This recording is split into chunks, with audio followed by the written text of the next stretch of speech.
हे what's up guys, welcome back once again. दोस्तों, आज की कहानी जो एक्सप्लेन करने जा रहे हैं वो असल में एक ऐसे इंसान की दास्तान है जिसके पास खोने को तो कुछ भी नहीं है, लेकिन पाना उसे बहुत कुछ है। तो चलिए कहानी की शुरुआत करते हैं। सैंटी नाम के आदमी जिसकी आज सुबह उसके खुद की वैन में सोकर होती है कि तभी वहां पर एक लेडी कॉप आ जाती है जो उसे फाइन देती है क्योंकि उसने अपनी वैन पोर्ट के बाहर पार्क की थी, जो कि इलीगल है।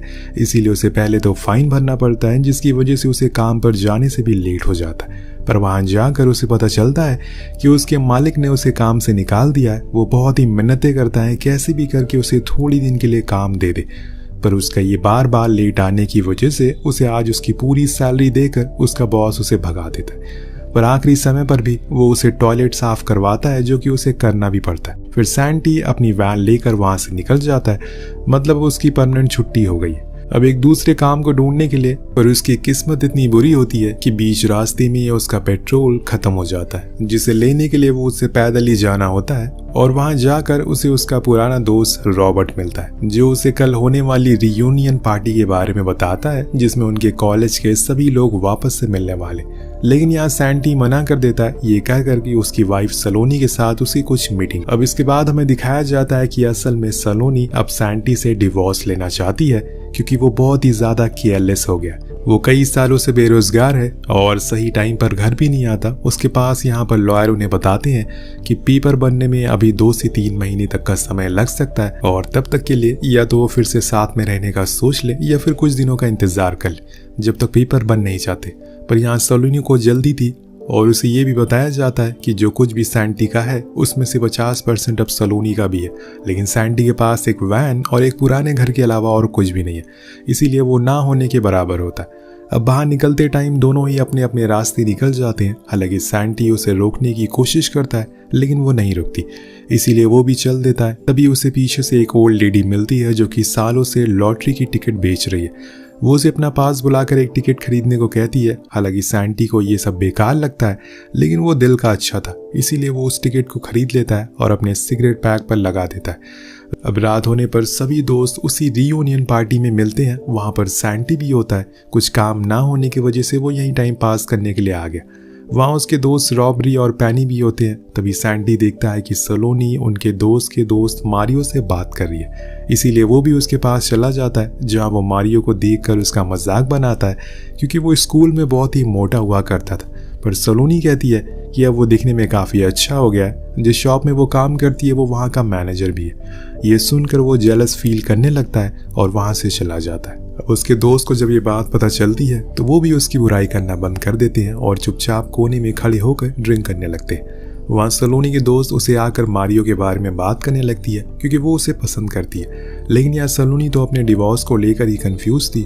उसे समझ ही नहीं आ रहा था कि वो सही कर रही है या फिर गलत। वो बताती है कि उसने अभी तक अपने पेरेंट्स को भी इस बारे में नहीं बताया। अब शाम को घर आने पर सैंटी सीधा सोने के लिए चला जाता है और अपने उस सिगरेट पैक को खाली करके डस्टबिन में फेंक देता है। सुबह सलोनी को जल्दी जाना होता है, इसीलिए वो सारे घर के कचरे को पहले ही फेंक कर जाती है। और जब सैंटी उठता है तो वो सीधा नहाने के लिए चला जाता है। पर जाने से पहले वो अपने टूटे हुए फ़ोन में रेडियो को ऑन करता है, जिसमें किसी लॉटरी टिकट के बारे में बात हो रही थी।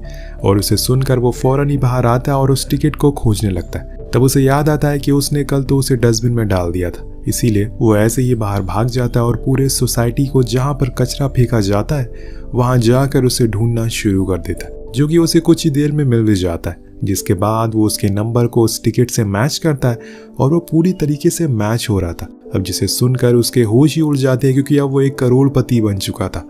कुछ ही मिनटों में उसकी किस्मत पूरी तरह से चमक गई थी। वहां खड़े सभी लोग उसे पागल समझ रहे थे, लेकिन वो तो दूसरी दुनिया में पहुंच चुका था।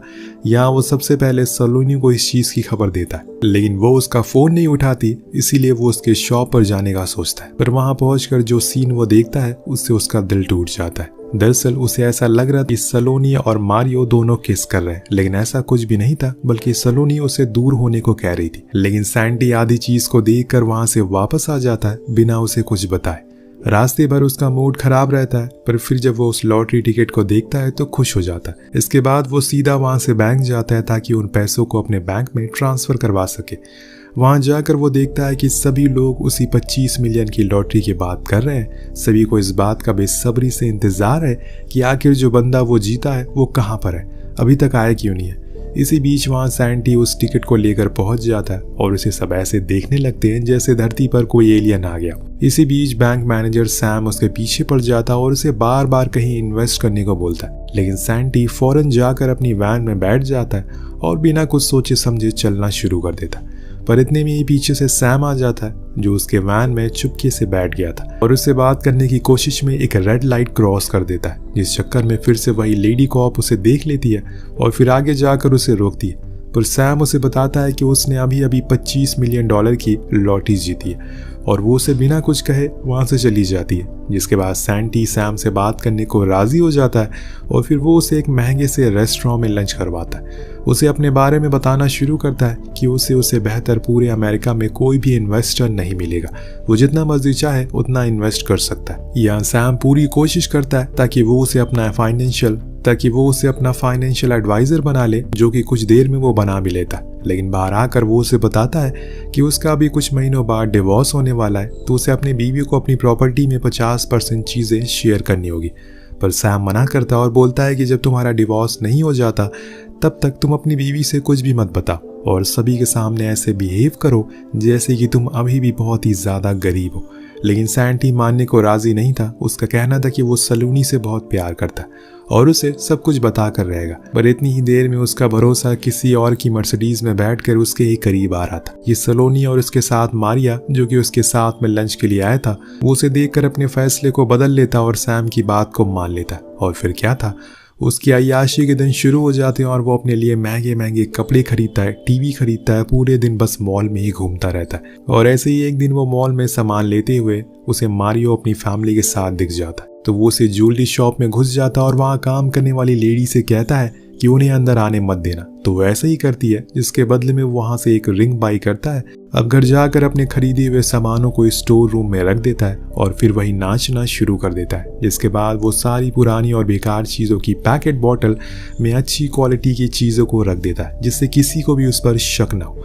इतने में वहाँ पर सलोनी आ जाती है। वो नंगा होकर सो जाता और महंगी घड़ी और महंगे कपड़ों को सोफे के नीचे डाल देता है। उसे ये भी तो दिखाना है कि अभी वो गरीब ही है। कुछ दिन बाद वो तीनों दोस्त मियामी जाते हैं सर्फिंग करने के लिए, जहाँ वो तीनों खूब मजे करते हैं। अब बातों ही बातों में रॉबर्ट उसे लॉटरी जीतने वाले इंसान के बारे में बातें करना शुरू कर देता, क्योंकि अभी तक किसी ने उसे देखा नहीं है। उसकी बातों को सुनकर सैंटी बोलता है कि तुम्हें ऐसी बातें नहीं करना चाहिए, क्या पता वो इंसान किसी को कुछ बताना ही ना चाहता हो। उसकी ऐसी बातें सुनकर उन्हें लगता है कि कहीं वो तो नहीं है जिसने लॉटरी जीती है।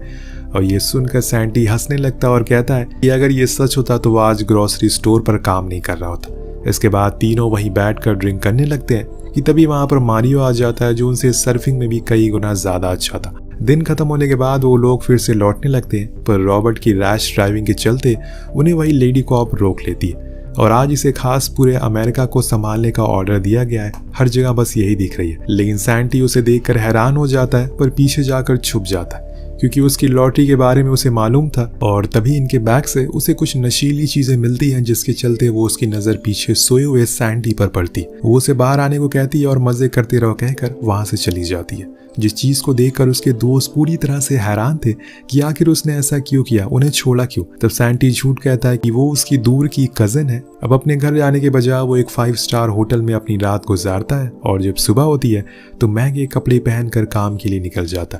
लेकिन ये कपड़े उसके काम की जगह के लिए सही नहीं थे, इसीलिए वो झाड़ू लगा रहे बंदे से कपड़े एक्सचेंज कर लेता है और फिर मर्सिडीज में बैग में बैठ जाता है, जो जाकर पेट्रोल पंप पर रुकती है, जहां उसके दोस्त रॉबर्ट काम किया करता है। अफसोस कि वो उसी कार के शीशे में देखकर खुद को ठीक करता है, लेकिन उसके अंदर बैठे हुए सैंटी को देख नहीं पाता। खैर, वो जैसे तैसे करके स्टोर पहुंच जाता है, पर वहां सलोनी उसके कपड़ों को लेकर उसे बहुत सुनाती है। इतनी में वहां पर मारियो आ जाता है। उसकी सर्फिंग की बहुत ही भयानक बेइज्जती करता है, जो बात सैंटी को इतनी बुरी लगती है कि वो अगले ही दिन सैम से कहकर ओलंपिक मेडलिस्ट सर्फर के कोच को हायर कर लेता है, ताकि वो उसको सर्फिंग सिखा सके। वैसे हो तो दोस्तों क्या कुछ नहीं हो सकता। अभी उसी दिन से वो सर्फिंग भी सीखने लगता है कि तभी उसे उस कोच के साथ मारियो देख लेता है, लेकिन वो कुछ समझ नहीं पाता कि असल में यहाँ हो क्या रहा है। ये सब उसी रात उसके दोस्त उसे मिलने के लिए बुलाते हैं, लेकिन यहाँ सैंटी उन्हें मना कर देता है, जो कि पहली बार हुआ था। वो असल में एक बड़े से होटल में डिनर करने के लिए गया था।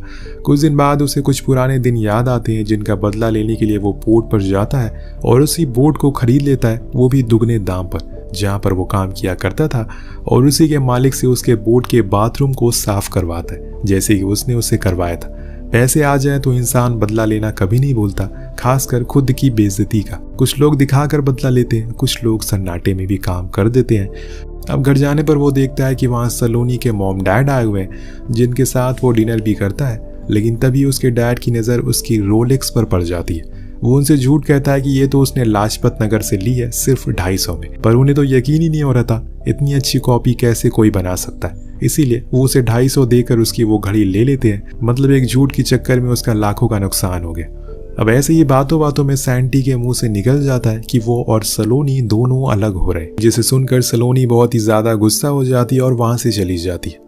अब सैंटी भी बाहर आ जाता है और अपने उसी होटल में जाता है जहां वो अपने गैजेट के साथ खेलना शुरू कर देता है। पर अब वो ऊब गया है इन सब चीजों से, वो बोर हो गया, उसे अकेला महसूस होने लगा है। अकेले वो कब तक उन पैसों को खर्च करता रहेगा, मजा भी तो आना चाहिए जिंदगी जीने में। दोस्तों, खुशी तभी अच्छी लगती है जब कोई साथ में हो। अब ऐसे ही एक दिन हम रॉबर्ट को देखते हैं जिसकी तारीफ एक लेडी करती है और उसे अपनी कंपनी में एज ए मैनेजर के तौर पर काम करने के लिए पूरे $1 मिलियन का ऑफर देती है। जब ये बात पेट्रो को पता चलती है तो वो उसे समझाता है कि शायद वो उसके साथ कोई मजाक कर रहा है, लेकिन तभी वहाँ पर सैंटी आ जाता है और उसे भी वो यही बात बताता है। उसे सुनकर वो बहुत ही खुश होता है। घर जाने पर पेट्रो बहुत ही ज्यादा गुस्से में था। उसका कहना था कि आखिर उसे ऐसे पैसे क्यों नहीं मिलते, कि तभी उसकी बीवी आकर उसे बताती है कि उसके किसी दूर की आंटी ने अपनी $1 मिलियन की प्रॉपर्टी उसके नाम कर दी है। वहीं दूसरी ओर हम सैंटी को देखती है जो गोल्फ खेलते टाइम सैम उसे बताता है कि उसने जैसे बताया था उसी तरीके से उसने उसके दोनों दोस्तों को $1 मिलियन दे दिया, यानी कि ये सब उसी का प्लान था। तभी वहाँ मारियो आ जाता है जिसे देखकर सैम बताता है कि वो आज बैंक आया है लोन लेने के लिए, जिसमें वो दिखा सके कि उसके पास पैसे नहीं है अब किसी को भी सैलरी देने के लिए, जिससे कि उसे सभी के इंश्योरेंस के पैसे मिल सके। जब ये बात वो सलोनी को बताने जाता है तो वहाँ पर मारियो आ जाता है, जिसकी वजह से बात पूरी नहीं हो पाती और उसी दौरान सलोनी उसे ये भी कह देती है कि वो अब तंग आ चुकी है उसके हर दिन के ड्रामे से। अब वो उसका और बोझ नहीं संभाल सकती, इसीलिए वो घर छोड़कर चला जाए। ये सुनकर सैंटी को बुरा लगता है, इसीलिए वो बाहर आ जाता है जहां उसका दोस्त पेट्रो एक ब्रांड न्यू कार लेकर खड़ा, जिसके अंदर वो सैंटी को बैठने को कहता है। लेकिन सैंटी उसे समझाता है कि इसको लेने के बजाय कि तुम्हें अपनी फैमिली पर खर्च करना चाहिए, कोई बिजनेस शुरू करना चाहिए। तभी पीछे बैठा रॉबर्ट भी कहता है कि लगता है कि तुम्हें बुरा लग रहा है कि तुम्हारे दोनों दोस्त अमीर हो गए और तुम अभी भी गरीब रह गए। अब यहाँ सैंटी के लिए इस बात को अपने अंदर रख पाना बहुत मुश्किल हो रहा था। मतलब जिन पैसों से ये लोग ऐश कर रहे हैं, उसे उड़ा रहे हैं, वो उसी के पैसे हैं। इसीलिए वो उसके सामने कह देता है कि जिसे सुनकर पेट्रो इतना ज्यादा शॉक होता है कि वो अपनी कार को खाई से नीचे कूदा देता है। पर अब तीनों की किस्मत बदल जाती है। आज बहुत ही दिनों बाद सैंटी अपने दोस्तों के साथ एंजॉय करता है, उनके साथ मस्ती करता है। सैंटी सलोनी से आज डिनर के लिए इनवाइट करता है, वो मान जाता है और फिर क्या था, वो उसके लिए पूरे घर को सजा देता और फिर रात में दोनों एक अच्छा टाइम बिताते। वहाँ सैंटी उसे वो दिन याद दिलाता है जब उसने उसे पहली बार देखा था। तब से लेकर आज तक वो उसे उतनी ही खूबसूरत लगती है। उसकी बातों को सुनकर दोनों ही इमोशनल हो जाते हैं और तब सैंटी उसे वो लॉटरी वाली बात बता देता है तो वो हंसने लगती है, क्योंकि उसे लगता है कि वो मजाक कर रहा है। लेकिन जब वो बाहर जाकर स्टोर रूम में रखे हुए सामानों को देखती है तो उसे यकीन हो जाता है और वो सैंटी से इस बात को लेकर बहुत ज्यादा गुस्सा हो जाती है। उसने उसे यह बात पहले क्यों नहीं बताई। उधर हम पेट्रा को देखते हैं जो कुछ ज्यादा ही खर्च करने में लग गया था, इसीलिए उसकी वाइफ बहुत सुनाती है। यह हम सुबह उठते ही सैंटी फैसला कर लेता है कि वो सबसे पहले तो सैम को कॉल लगाता और उसे कुछ डॉक्यूमेंट तैयार करने को कहता है। वो उसे गले लगाकर रोने लगता है क्योंकि इसके बाद वो शायद कभी काम नहीं करे। वहीं दूसरी ओर जब सलोनी स्टोर रूम को चेक कर रही होती है, $12.5 मिलियन क्रेडिट हुए हैं, जिसे देखकर उसके होश उड़ जाते हैं और वो ये अपने दोस्त को भी दिखाती है। उसी दौरान वहां पर पोस्ट से डिवोर्स पेपर भी आ जाते जिसमें कि एक इंसान के साइन पहले से थे, जिसे देखकर उसके दोस्त कहती है कि तुम भी इस पर साइन कर दो, फिर ये पूरे 12 मिलियन तुम्हारे हो जाएंगे। लेकिन सलोनी का मन नहीं मानता, क्योंकि आज भी कहीं न कहीं उन पैसों से ज्यादा उसके लिए कीमती है सैंटी। तो वो भागते हुए स्टोर जाती है और वहाँ उसे पता चलता है कि किसी अनजान आदमी ने इस पूरे स्टोर को खरीद लिया है। जिसके बाद वो मारियो के पास जाती है, जिसकी बातों को सुनकर वो उसके इंश्योरेंस वाले प्लान के बारे में समझ जाती है। पर यहाँ मारियो उसके सामने ही सैंटी के लिए बुरा भला कहना शुरू कर देता है। इसी बीच वहाँ सैम आता है, जो उसे पेपर दिखाते हुए कहता है कि आज से वो इस स्टोर की बॉस है। वो ये देखकर समझ जाती है कि ये सब कुछ सैंटी ने किया है और वो उसकी कितनी फिक्र करता है उसे आज एहसास होता है। सारी सच्चाई जानकर वो फौरन बाहर भागती है, जैसे कि सैम ने बताया था कि सैंटी देश छोड़कर जा रहा है। बाहर जाने पर उसे वो लेडी कॉप मिलती है जो उसकी मदद एयरपोर्ट छोड़ने में करती है। इधर दूसरी तरफ हम सैंटी को देखते हैं जो लाइन में लगा हुआ था। तभी उसे वहां पर सलोनी दिखती, वो उसके पास जाकर उसे जोरदार थप्पड़ मारती है और गले लगाकर रोने लगती है। और अब वो दोनों फाइनली साथ में है। हम अब 1 साल के बाद का सीन देखते हैं। सैंटी की लॉटरी ने सभी की किस्मत बदल दी। सभी आज बहुत खुश हैं और साथ में भी है। इतने में वहाँ पर एक और बंदे की एंट्री होती है, जिसके चलने से वहाँ पर रखी हुई चीज़ें हिलने लग जाती। और ये कोई और नहीं बल्कि मारियो होता है, जो अपने पुराने अवतार में आ गया था, जिसके साथ इस कहानी का यहीं पर अंत हो जाता है। कुछ हमारी बॉलीवुड कहानियों की तरह इसका भी अंत भला होता है तो सब भला है। वेल, आपको कहानी कैसे लगी नीचे कमेंट करके जरूर बताएगा। मिलते हैं अगले वीडियो में। Peace out.